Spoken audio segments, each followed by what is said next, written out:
Hello, everyone. Welcome back to the coach's desk, and we're here to inform you about what the Reggae Girls did today, as well as the return of the Dacosta Cup football.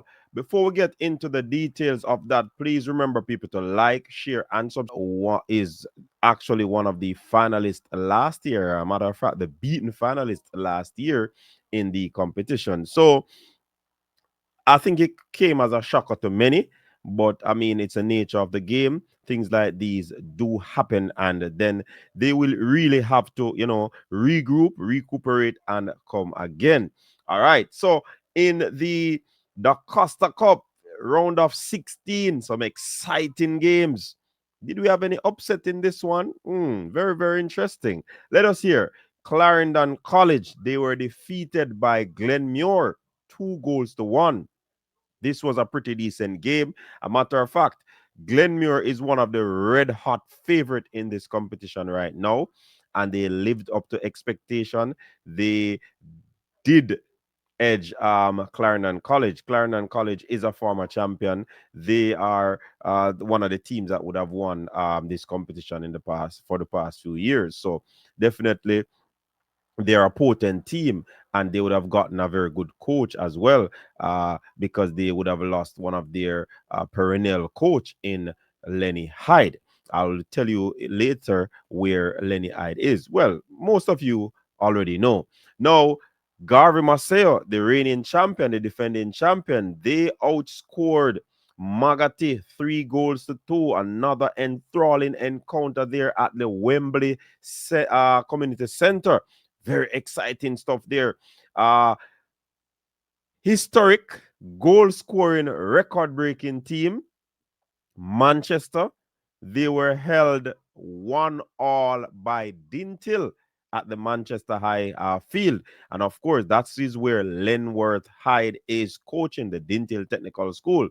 It was a pretty decent game. I watched that game. A matter of fact, I watched 2 games.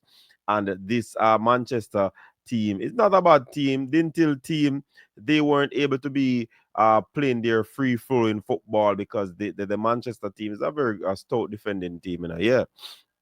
So that was why this game ended up like that. It was a matter of fact, it was a defensive error that caused Dintil to score. But that's the nature of the game as well. And of course, my favorite team in the competition. I don't care who is the red hot favorite. McGrath High School. They were the home team against Mannings all the way from Westmoreland. And you know what happened in Westmoreland. So it's kind of difficult, for us to do what we did to them at the Yorton Sports Complex, the Bromwell Sports Complex. McGrath with 2 goals from Jim Mitchell.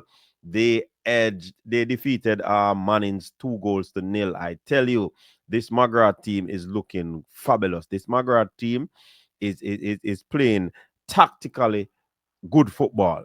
Might not be the smoothest team in the competition, but I think they are playing good football tactically. And the more they play, the better they are playing, and they are getting some good results. Was the same team who defeated Manchester, yeah, and they defeated Mannings, and these are some good teams coming out of that section of the island. So kudos to Coach Thomas and the unit over there, Kurt Brooks and the unit over there at McGrath. I watched that game too. Was not a bad game. Yeah, big up yourself, Coach Thomas. And Cornell College, one of the other hot team, they blanked William Nib 4 goals to 0 at Droxall. Yeah, man. Cornwall College was on a rampage. They were just shutting their stuff. So congrats to Cornwall there. Stets came from behind and defeated Old Harbour 3 goals to 1 at the Stets field. Yes, man, the Stets field was up and running, and some football was played there. And it was good to know that this team was able to you know, get the win over Old Harbour. Kemsill, yeah, man, Kemsill outscored Ocherius 4 goals to 2 at Fogo Road. Ocherius, I think Ocherius is a very good team. One of my bridging coach, Veron Peterkin. I don't know what transpired. I don't know if it is the break, but something happened there. because this Ocherius team is a good team. But Kemsil came to play some ball and them deal with it, them deliver. And it goes to show that you have to play the game on the day. Yeah, the game is actually played on the day. You can't mess up. You cannot mess up when it comes on to these sort of situation. Yeah. All right. Let's turn our attention now to the Reggae Girlz. The Reggae Girlz actually destroyed. Yes, I said it. The Reggae Girlz destroyed Dominica. I tell you, they played who was in front of them. And I tell you, the Reggae Girlz was on a rampage. By the first minute or in the third minute, the Reggae Girlz scored. A matter of fact, they were probably 4-0 in 10 minutes. I can recall. Yeah, man.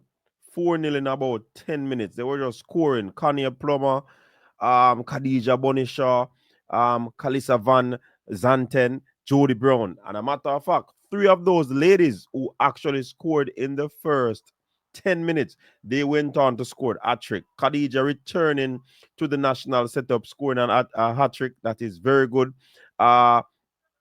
Van Zanten, she got her first hat-trick for Jamaica. Big things. Jody Brown as well, she got a hat-trick. So it was just a dominant display from the Reggae Girlz. And I just hope that they will continue to, go keep this momentum as they move forward into this competition. At the end of the day, the game ended 18-0. That's the highest number of goals the Reggae Girlz have ever scored against an opponent. That's a record-breaking number of goals scored. So big up to the ladies. They did a tremendous job. Atlanta Primos was on the score sheet. You know what I mean? Um, yeah, it was just a goal fest. Yeah, man, it was just a goal fest. From the ladies. Chanel Buckley, she came in and she scored. She was a substitute. Denisha Blackwood, she scored as well. Natasha Thomas, she almost got her hat trick as well. She scored two goals in succession, 86 and 88. Denisha also got another one in the 89. Shania Hales, she got a goal as well, and Buckley got another goal. So it was a like I said, a dominant display from the ladies, and I just hope that they'll just continue to keep this momentum going. This is what we want to see. It's a CONCACAF World Cup qualifiers, and you have to show this dominant display, against these opponents. When you get these teams in front of you, you waste them. You understand? So I'm happy that the ladies were able to do something like that. So, share your thoughts. Who's your favorite for the Dacosta Cup?